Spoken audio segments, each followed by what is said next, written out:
ஹalleluya. அன்பின் ஆண்டவர் நம்மோடு கூட இருக்கிறார். அசைக்க முடியாத ஒரு பெரிய ராஜ்யத்தை ஆமென் அவர் நமக்கு தந்திருக்கிறார்.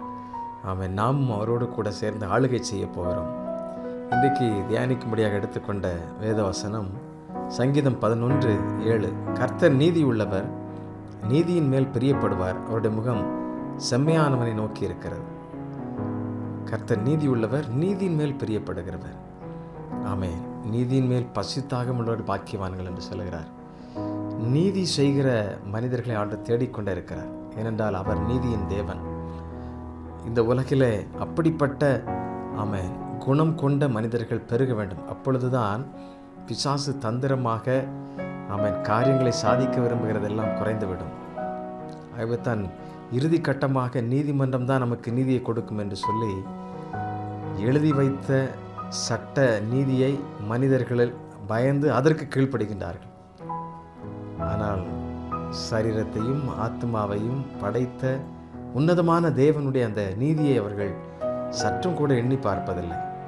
அதை குறித்து பயப்படுவதே இல்லை. ஆம் பிரியமானவர்களே, நீதியின் தேவன் நம்மோடு கூட இருக்கிறார். அந்த நீதியின் தேவனை நாம் எண்ணி பார்க்க வேண்டும். யோபு 36:7 இப்படி சொல்லுகிறது. அவர் தம்முடைய கண்களை நீதிமான்களை விட்டு விலக்காமல் அவர்களை ராஜாக்களோட கூட சிங்காசனத்தில் ஏறவும் உயர்ந்த ஸ்தலத்தில் என்றைக்கும் உட்கார்ந்திருக்கவும் செய்கிறார்.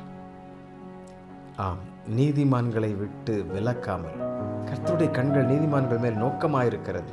அவர் ஒரு நாளும் நீதிமான்கள் மேல் அவருடைய கண்களை விட்டு விலக்குவதில்லை. எப்பொழுதும் அவர்களோடு கூட இருக்கிறார்.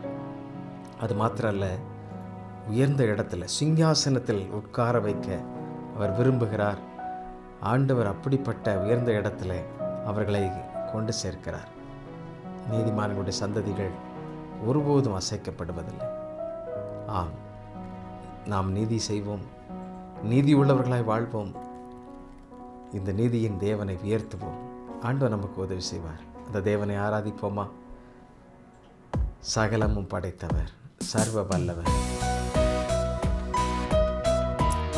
அவரை உயர்த்துவோம். பிதாவை உம்மை ஆராதிக்கிறோம் என்று சொல்லி அவரை உயர்த்தி பாடுவோம்.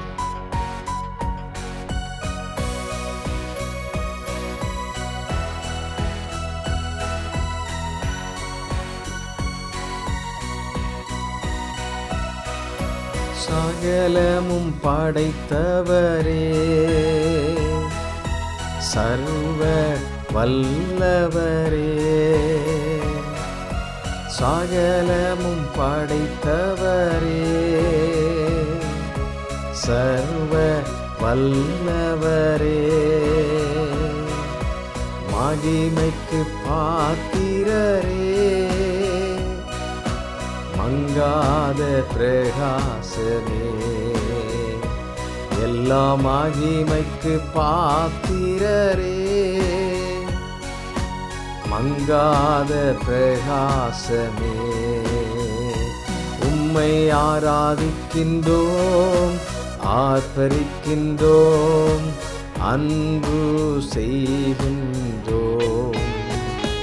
உம்மை ஆராதிக்கின்றோம், ஆர்ப்பரிக்கின்றோம், அன்பு செய்கின்றோம். பிதாவே ஆராதிக்கின்றோம், இயேசுவே ஆர்ப்பரிக்கின்றோம், ஆவியானவரே உம்மை அன்பு செய்கின்றோம். எங்கள் ஆவியானவரே உம்மை அன்பு செய்கின்றோம். ஜெபிப்போம். ஆண்டவரே, நீதியின் சூரியனாய் எங்கள் மத்தியிலே நிறைவேற்றிருக்கிறீரப்பா. நீதிமான்களை நீ நோக்கி பார்க்கிறீர். ஆண்டவரே, நீதியின் மேல் பசித்தாகம் உள்ளவர்களாய் எப்பொழுதும் உம்மை சார்ந்திருக்க உதவி செய்யும்.